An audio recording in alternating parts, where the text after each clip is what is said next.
তো যা করি সবকিছু চিন্তা ভাবনা করেই করি। আর এই জন্যই তো গভীরে ষড়যন্ত্র করে। সত্যি ওরে দেখে সবাই ভয় পায়। তিশার সাথে এই নতুন দুই সতীন দম্পতির আবার এত খাতের জমে ওঠার আসল কারণ এবার প্রকাশ হলো। আখের পেছে আবারও এরা লাগতে চলেছে, এজন্য চলছে গভীর ষড়যন্ত্র। আর এই কথাগুলোই কিন্তু এবার ভিডিওতে জানিয়ে দিল তিশা। হঠাৎ করে 31st নাইটে তিশার বাসায় এই নতুন দুই সতীন দম্পতিদের আগমন নিয়ে কিন্তু সকলের মনে একটা প্রশ্ন ছিল, হঠাৎ করে কেন এরা আবার তিশার সাথে এত খাতের জমিয়ে উঠিয়েছে। কারণ বেশ কিছুদিন যাবতে কিন্তু এদের সাথে তিশার কোনো সম্পর্কই দেখা যায়নি। এমনকি তিশাও ভিডিওতে বলেছে আর কারো সাথেই সে মিশবে না, কারণ যাদের সাথে সে মিশেছে সবাই নাকি তার পেছনে বাস দিয়েছে। যেমন পাশের বাসার ভাবি, রাজা, মৌসুমী, যাদেরকেই তিশা তাদের পক্ষে টেনেছে একসময় দেখেছে তারা বাস দিয়ে নাকি তিশার থেকে চলে গেছে। এজন্য আহাদের চতুর্থ বিয়ের পরে যে নাটক বায়োস্কোপ হয়েছিল সেটার পরে কিন্তু তিশা লাইভে এসে জানিয়েছে আর কখনোই কারো সাথে মিশবে না।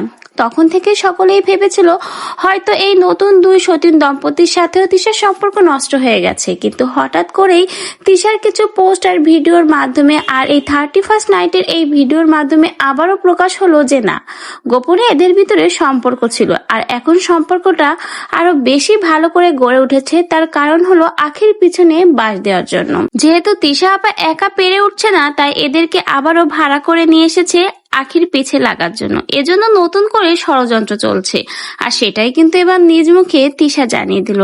এখন কথা হলো, আসলেই কি তিশা আবারও আখির পিছনে লাগতে চলেছে? কিন্তু সোশ্যাল মিডিয়াতে দেখা যাচ্ছে বর্তমানে তিশা কিন্তু তার মতোই ভিডিও করে যাচ্ছে, আখিকে খোঁচা দিয়ে তেমন কোনো ভিডিও করছে না।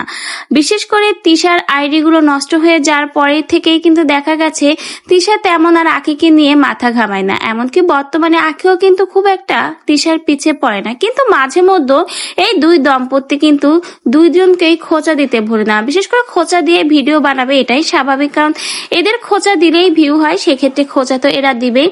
এখন কথা হলো, এই যে ভিডিওটা করলো যে আবারও তাদের ভিতরে ষড়যন্ত্র হচ্ছে, গভীর ষড়যন্ত্র। এখন কথা হলো, কাকে নিয়ে ষড়যন্ত্র করছে? আখের পিছে লাগার জন্য কি ষড়যন্ত্র করছে, না নতুন কোনো নাটক শুরু করতে যাচ্ছে? এতদিন পরে আবার 31st নাইটে এই নতুন সতীন দম্পতিকে তিশা নিয়ে আসলো, এর পেছনে আসল কারণটা কি? আবার দেখা গেছে তিশা কিন্তু এই সতীন দম্পতিদের ছোট সতীন প্রেগনেন্ট হওয়ার পরে পোস্টও দিয়েছিল যে সে ফুপি হতে যাচ্ছে। তাতে বোঝাই যাচ্ছে ভেতরে ভেতরে এদের সম্পর্ক কিন্তু বেশ ভালোই আছে। উপরে যতটা দেখায় সবাইকে, ভেতরে কিন্তু ততটা নয়। এখন দেখা যাক সামনে কি ষড়যন্ত্র এরা করছে।